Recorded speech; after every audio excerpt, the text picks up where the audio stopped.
Hi, Hunter. Thank you for having me. It's so great to have you here. So before we jump in, could you share a little bit about yourself, your journey on this topic, and a little bit about what brought you to be a leader on this topic? Yeah, absolutely. Before I jump into that, I just have to recognize and I want to say and celebrate International Women's Day. I'm based in Tacoma, Washington, and today I'm celebrating by listening to KEXP. They got all female DJs. I love music. That's my place where I am today, and all female artists. So all my women and femmes out there, happy International Women's Day. So I'm Anastasia Greenmore. I'm the CEO and founder of Reclaiming Us. I use she, her pronouns. And I think in my allyship journey, it's been, I call it a practice. I call it a journey because I don't think I'll ever feel like, yeah, I'm here. I got this all now and I'm done learning.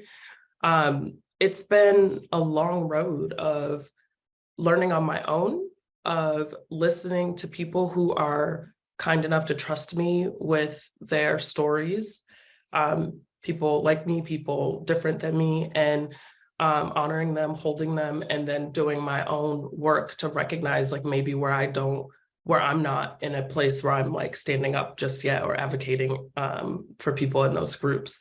So I come to this work having had a long career in the DEI field in both nonprofit and corporate spaces. I'm a facilitator. I definitely try to hold space for conversations like this in the workplace to talk to teams and leaders about how to cultivate personal habits, to foster belonging in their teams, to show up, to influence connection and things that really create a workplace for people first. So That's excited to fantastic. talk Yeah. about this with you today. Oh yeah, I'm so thank you for sharing that a bit about your past and yes, I'm also very excited to jump into this with you, Anastasia. So as we do, let's take a step back. Let's open up the lens a little bit. How do we define allyship? I think it's a bit of a buzzword right now, and especially over the past I'm seeing yes, a nod. And over the past 3 years, we've seen different shapes of it as well, but it's been around much longer than that. So let's talk about, for you now in this moment, how do we define this word allyship? Sure. Yeah, it's been around, as long as groups have been marginalized, there have been people fighting to stand by them and use their power in those spaces. So thank you. I think what a professor I heard a talk from once did this amazing presentation on the cost of allyship.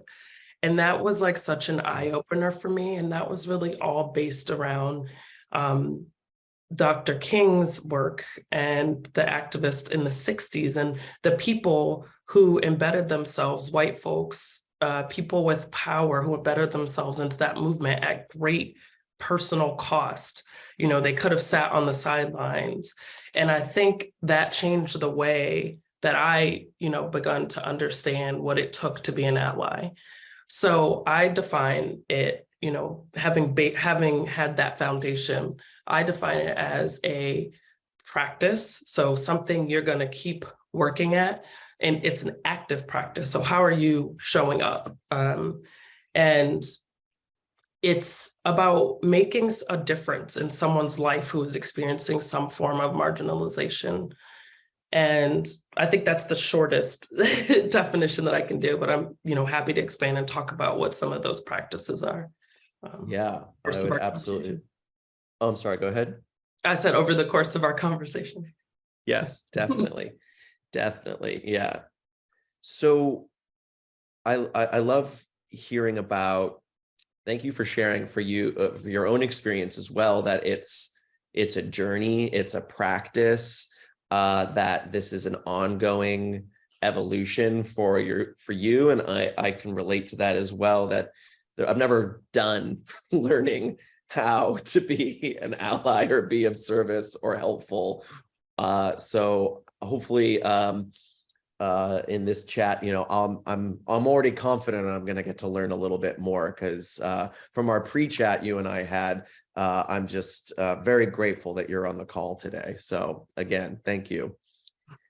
So what are some of the ways that you've seen people, you mentioned folks earlier, like that, how they can hold themselves accountable, but on the other side of that, how do people hold themselves back in their journey to learning how to be an authentic ally? Yeah, yeah. And I can, talk about this from a personal standpoint too, but I think the biggest three things that I see people do, or that I have done, I'm just, going to be completely honest, I am not perfect. I sit in the space of learning every day. One, depending on other people to educate them. So you see a problem, but you're not doing the work to figure out, why, what's happening. And specifically around educating themselves on systems of power and oppression, how privilege and power show up in their own lives and impact the systems around them. So specifically, if we're talking about, a workplace, so not doing their own education. I think refusing to acknowledge that those systems that's a, automatic that you can't call yourself an ally if you're saying, you want to be of support, of service to groups experiencing marginalization. And then at the same time, you're denying that these systems have an impact where you are in the workplace. And not doing anything is the third thing that I see as a real big pitfall. And I think oftentimes we don't do anything because we're either afraid to get it wrong or we're afraid we're going to fail, which is probably very similar. And I get that, like I understand that deeply, because you don't want to hurt someone. But I think we have to acknowledge that we are going to make mistakes because we're human, and so is everyone around us. And then we have to do the work and educate ourselves to find out how to repair harm when it's done. And I think you'll find, as you move on your journey, like people are not here. They don't want to demonize you. And so if you get something wrong and you're ready to own up to that, and you've done the work to figure out like why that didn't exactly sit right with someone, people are gracious. People are going to understand that. So I think those are the ways in which I see people oftentimes, not going all the way there into action, into advocating. Yeah. That fear of getting it wrong, of making a mistake, of maybe offending someone, overstepping, all those conversations that can there can be a fear. I know I've had it in the past too, of like, oh, I don't want to show up as confrontational or as I want you to teach me what I did wrong, and there can be that dance right there where it's like, oh, I want to acknowledge that I made a mistake and open up the dialogue to that, and then receive feedback if there is feedback, or maybe they don't want to talk about it, and just being accepting of just like, what, my harm reduction or my, harm repair is just admitting that I made a mistake. Yeah. And it's a process, right? Like you might not get that whole accountability thing right the first time. But in interpersonal relationships, in the workplace, on teams, we spend so much time with each other. We have time. I think if you get this, if you approach this with like empathy and grace, like we have time to like get that dance right, because, everyone is, I believe everyone is doing their best with what they have. So yeah, I think as an ally, it's like truly believing that you have the power to make a difference, and that you have power in your specifically in your sphere of influence to do something. That belief takes you a long way. Yeah, I also appreciate hearing, and I agree with you, that people, if I am to approach someone with a conversation with this, with humility, it can be met with grace. It's hard. It's hard work. I don't want to sit here. I think you said this the other day. Simple, but hard. And I don't want to sit Yeah. here and minimize that. Like, Yeah. what I'm asking you to do is a practice, it is work, but I think it's work Yeah. that is worth it. Like, Yeah. Yeah. Simple but hard, and simple not easy. yeah. Yeah. So let's talk about, you mentioned in the workplace, there's different formats that this can show up. There's also different resources in workplace settings. Mm. So how can someone both be an ally without, taking over a sacred space for a marginalized group?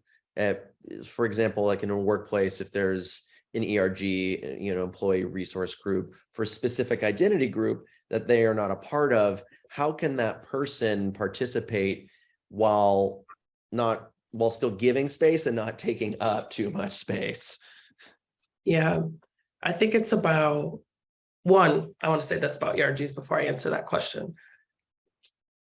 Having worked in a lot of different workspaces, a lot of different workplaces, and having had very few people who looked like me, like the need for affinity is so high in some places. And I would, argue maybe in most spaces we occupy in this world.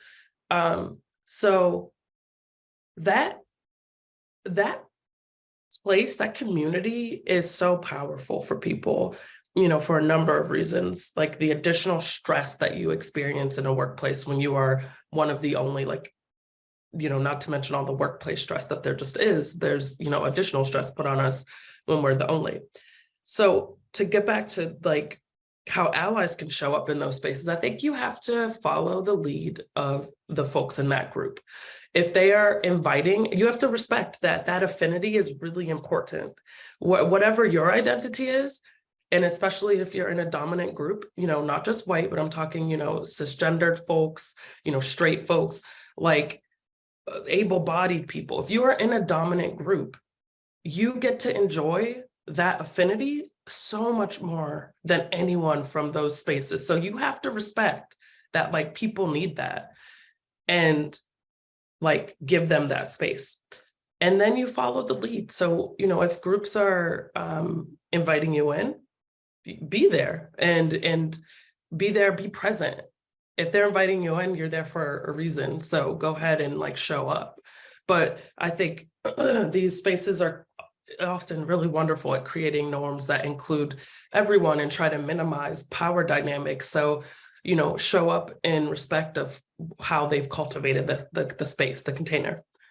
And then I think, there are things that you can do sort of outside that group to support, the need to support the growth of, so if you have positional power in an organization, like, are you able to be a sponsor of these groups, especially like maybe not, an executive sponsor, but are you able to ensure that they are funded, that the folks in there are being paid?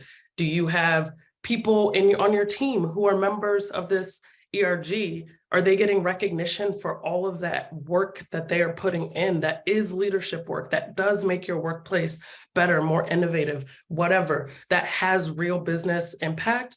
Are they getting recognition for that?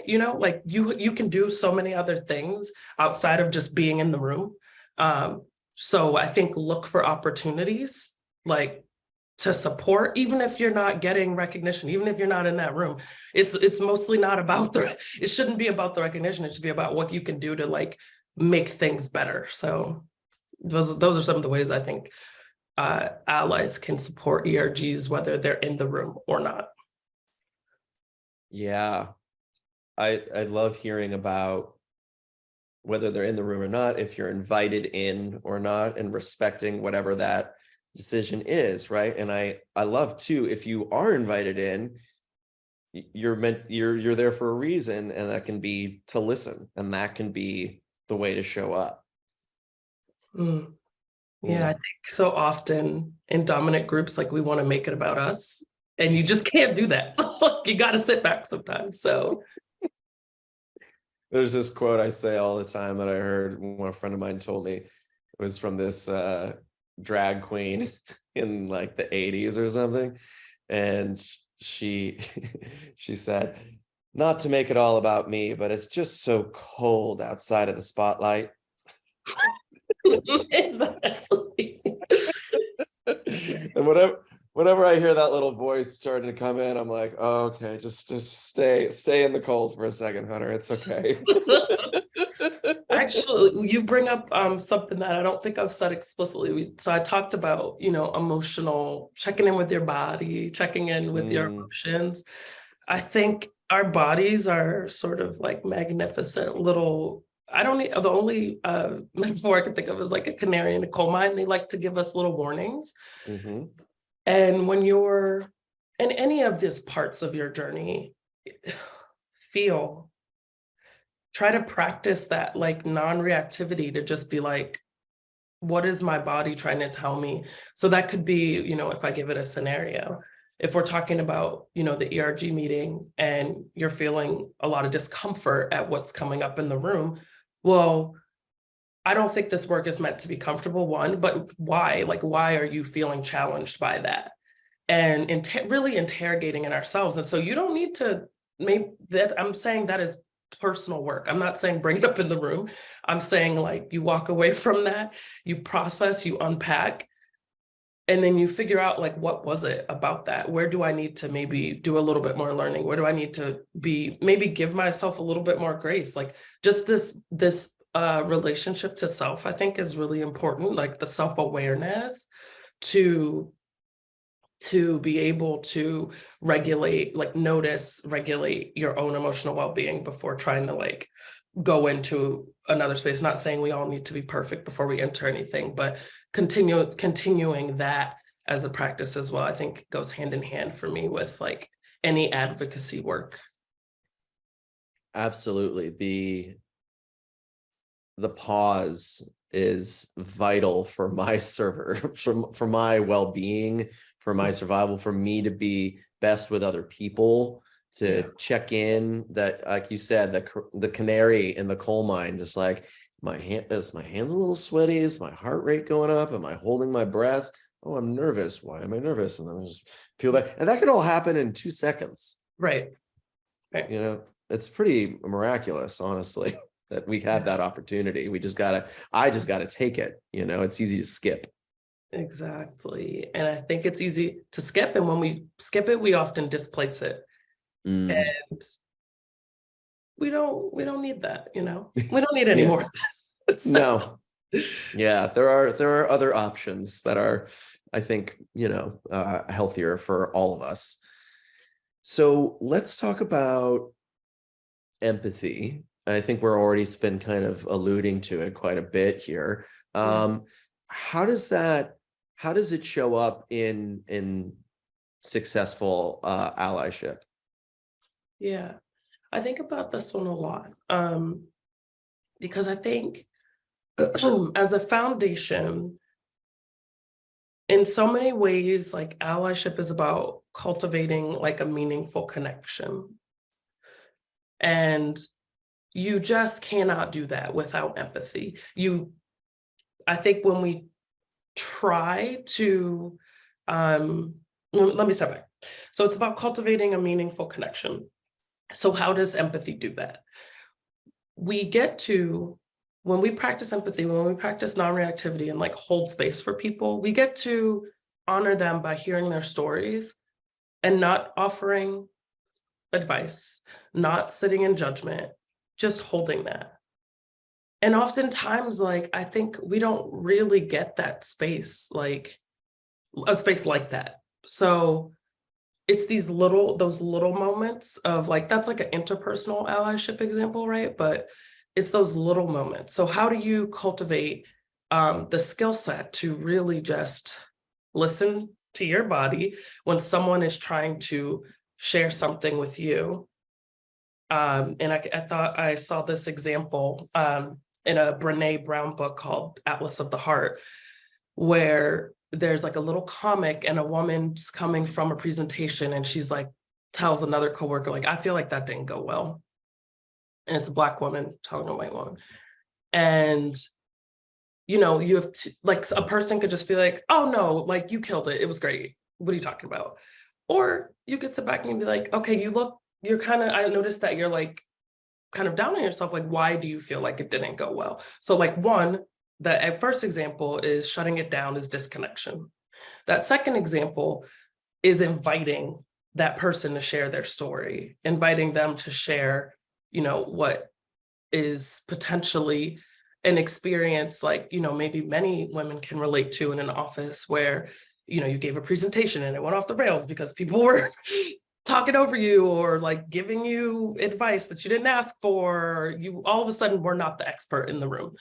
And, that might seem like such a small thing on the part of that person that's just like, what's going on? How can I hold space for you? But those little moments, I think those are like the tiny, beautiful things that make up like a real meaningful interpersonal ally. Oh, that is so helpful. So I would love to hear about, we have a little less than 6-7 minutes left. Can we talk about the link between allyship and mentorship? Mm, yeah.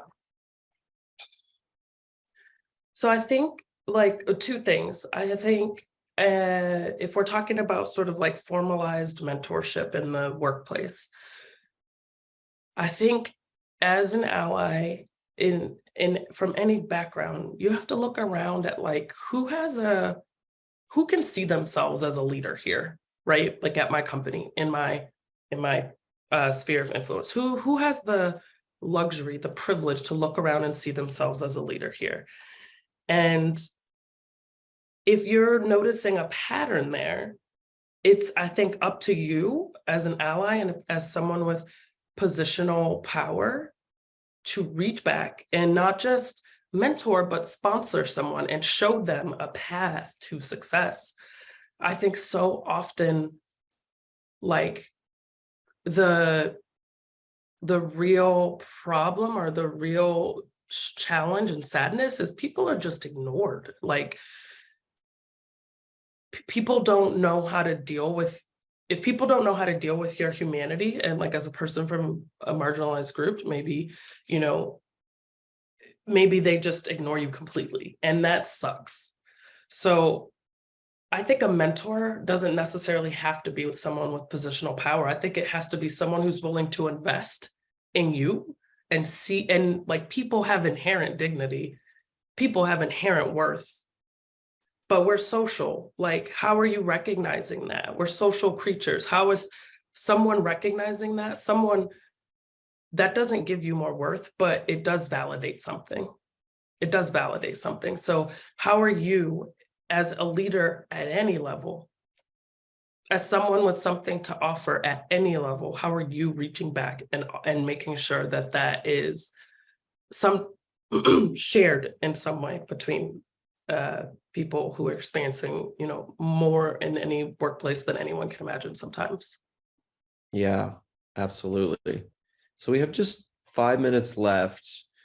If there are there a handful of things, maybe 3 practical things, takeaways that folks listening could incorporate, implement, can put into their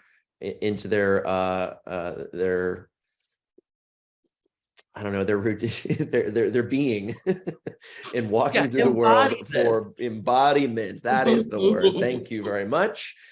How can they embody these practices of showing up as an ally and being, embodying allyship? Mm. Yeah, maybe I'm going to change the title of this to embodied allyship. I like that. Words have Yes. meaning and they Well, matter. yeah. Hey, yep. I was struggling and you Heard it found the here words. first. So, I think It was like, that reminds me of like this old Zen saying, no mud, no lotus. I was in the mud and you found the word embodiment, which made a lotus. I love that. Yeah, I think if there were 3 things that I would want people to take away from this, it would be like, don't be complacent, challenge the status quo. If it feels comfortable, check it, you know? recognize that this is a practice and find ways to continue your journey, to continue your growth. If you think you've got it all figured out, ask yourself why. So that's number one, don't be complacent. Number two, connect to the people around you. Hold space for their stories and honor them and connect with them and engage with them on a human level first. And then the third one is to interrupt power dynamics, systemic oppression. It exists in our workplaces, and the more it sucks when people act like it doesn't and when they deny that. And so there is no allyship without interrupting those things. It's so important. It's so important. That third one too just rings so true for when I hear folks that feel like, oh, we did this thing, so now we don't have any racism in the office or any power structures. We did the workshop or whatever it was, like, no, daily practice, daily uncovering. I love too that checking in with yourself, that it's like, if it feels comfortable, maybe get curious. Why is it comfortable? Exactly. Yeah. Thank you. And like hearing you reflect it back, I feel really strongly about those three things. So yeah. Thank you for that. Well, we only have a couple minutes here left. Anastasia, this has been so wonderful to get to spend time with you. I do hope we get to do it again, and I'm sure other people would love to reach out to you. What's the best way for them to do that? yes. Okay. So you can find me and my business, Reclaiming Us, at reclaimingus.co.co, not .com. So that is on purpose. You can find me on LinkedIn at Anastasia Greenmore or at Reclaiming Us. And just recently, I was on the Business as Unusual podcast, and that is on Apple Podcasts if you want to hear more about my business, more about how I work with companies and organizations. Yeah. Awesome. What's the name of the podcast? Say it one more time for me. Business as Unusual. Business as Unusual. Ooh, okay, Exactly. cool. I love that. Well, I got the tingles from just that. I was like, oh, I'm excited. Business Unusual. Okay. Anastasia, I'm going to give that a listen. And thank you again for making the time today. I hope we get to do this again. All right. Thank you. Bye-bye, everybody. All right.